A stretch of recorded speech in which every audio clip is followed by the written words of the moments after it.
जो रहीम उत्तम प्रकृति काकरी सकत कुसंग चंदन विष व्याप्त नहीं लिपटे रहत भुजंग।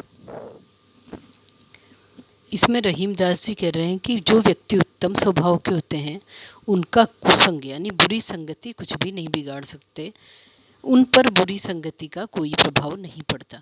यद्यपि चंदन के वृक्ष पर जिस प्रकार से सर्प लिपटे रहते हैं, भुजंग यानी होता है सर्प, उन सर्पों पर विष का कोई प्रभाव नहीं होता, चंदन वैसा का वैसा ही रहता है।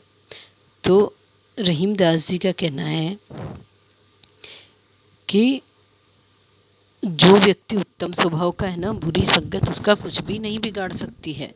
अर्थात कि जैसे चंदन पर सांप लिपटे होने पर भी चंदन का कुछ भी नहीं बिगड़ता।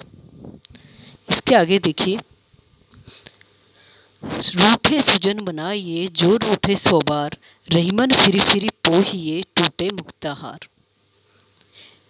रहीमदास जी इसमें आपको एक सलाह देते हैं, परामर्श देते हैं कि यदि सज्जन व्यक्ति किसी बात पर रूठ जाए तो उसे 100 बार मनाने का प्रयास हमें करना चाहिए।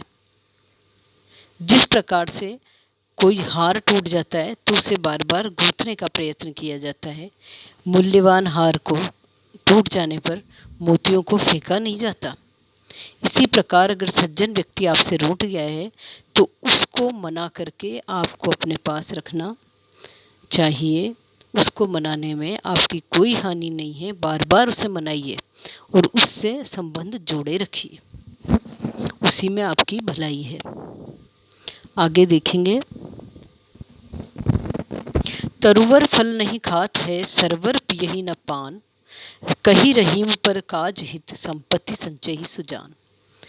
कि तरुवर यानी पेड़ जो है अपने फल नहीं खाता है, जबकि पेड़ के पास खूब फल होते हैं, और सरोवर अपना पानी स्वयं नहीं पीता है।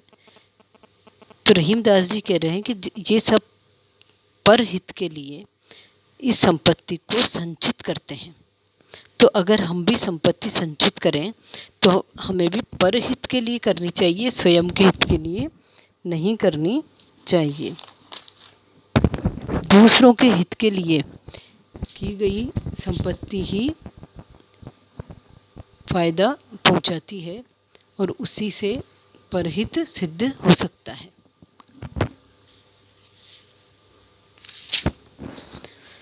थोथे बादर कुंवर के जो रहीम गहरात, धनी पुरुष निर्धन भये करे पाछली बात।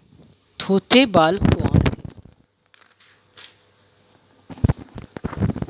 इसमें रहीमदास जी कहते हैं कि वर्षा ऋतु के अंतिम मास, कुंवर मीन्स अश्विन मास जो होता है ना, उसमें जो बादल घुमड़ते रहते हैं वो बिना पानी के होते हैं, यानी जल रहित होते हैं, कि केवल घुमड़ घुमड़ के गरज गरज के चले जाते हैं। इसी प्रकार जो धनी व्यक्ति जब निर्धन हो जाता है तो अपनी धन संपन्नता के दिनों की बातें बढ़ चढ़ कर करता है और वास्तव में वो बाद में भी अपने अहंकार में फंसा ही रहता है।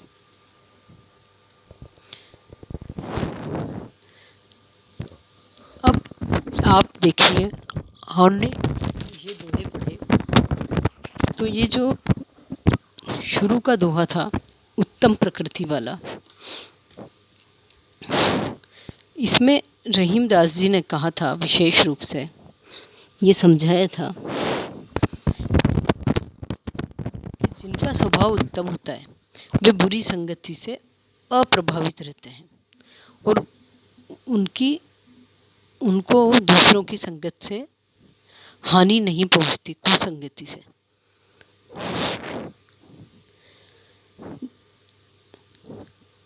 जैसे चंदन पर सर्प के विष का कोई प्रभाव नहीं पड़ता, बल्कि वो सांप को भी सुगंधित कर देता है।